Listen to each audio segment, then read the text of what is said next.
Is it permissible to fast during Hajj or Umrah? Let's deal with this question first and foremost from the legal perspective. There are two types of fast. There are the obligatory fasts, and then there are the what we call nafil fasts or voluntary fasts.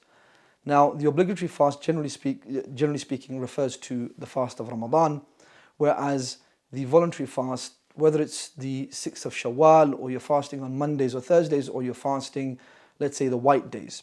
However, if someone is sick or they are traveling, as per the ayah in the Quran, they don't need to fast. The Quran does say if one can fast, especially when traveling, it is better for them to do so.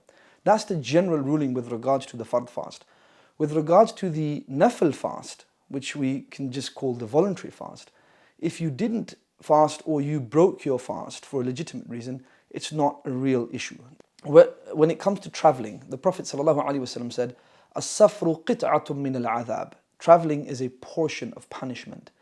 And that's one of the base rules because of which we have been given the dispensation not to fast when we are traveling. Just like we can shorten our prayers from 4 to 2, we don't need to fast. Now, when it comes to Hajj and Umrah, understand that you're going to a different country, right? There will be a lot of physical demands and physical challenges. Being in the state of ihram, it can be quite difficult and quite weary. Perhaps your food changes, your drink changes, that has an impact on your body. There's a lot of walking, naturally, right? So if you are fasting and you haven't had food or you're not satiated, it can weaken you. So the opinion of the ulama with regards to fasting during Hajj and Umrah is that it's better avoided. One can, it's not a major issue, but one can fast. However, the best situation would be not to fast during Hajj or Umrah. Having said that, now it depends on what time we're talking about. Umrah usually we can do at any time, and therefore technically one could fast. However, we must keep the hadith of the Prophet ﷺ in mind, that when he went to conquer Mecca, this was during Ramadan, and the Prophet ﷺ himself did not fast until the end of the month, so as to keep himself strong in order to continue to fast. And he ordered some of the Sahaba not to fast. And on that occasion and a number of other occasions, when some of the Sahaba refused to break their fast, the Prophet ﷺ got quite upset and he said, "Look, do you have more taqwa than me? You don't have more taqwa than me." I mean, at the end of the day, the Prophet ﷺ is the Prophet. He is the final messenger, rahmatul lil alameen, the mercy upon mankind. And if he chose not to fast, then our sunnah is not to fast when we are going to Mecca to perform Hajj or Umrah. Now, with regards to Hajj specifically, you are not meant to fast during the days of Hajj. Yeah? So the 5 days, so you've got the 9th, you got the 10th, the 11th, 12th. These are the 4 main days of Hajj. And I should mention Dhul Hijjah, right? 9th, 10th, 11th, 12th of Dhul Hijjah.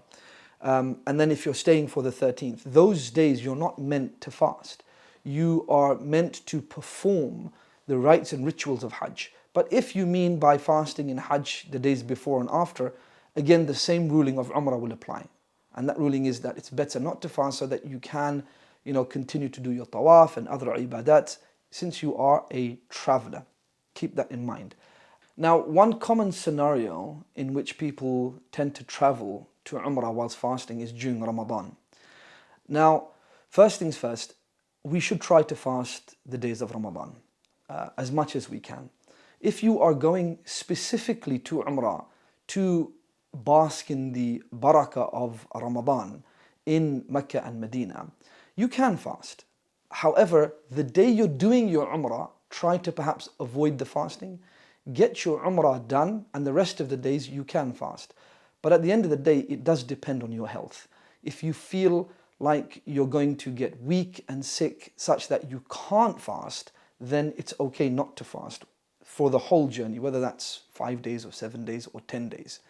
But at least I would say, at least with regards to the Umrah, the actual performance of Umrah, which would be done in a day, maybe 4 hours, 5 hours, 6 hours, during that time or during that day perhaps not fast, and then the rest of the days fast if you are able to do so. I'll finish off with just one little bit, which is the fasting of a person who doesn't go to Hajj. We know that it is better for a person who doesn't go to Hajj to fast at least on the 9th of Dhul Hijjah, which is Yawm Arafah.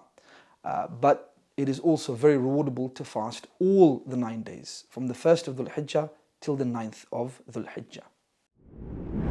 Follow us and subscribe now on all things Hajj and Umrah.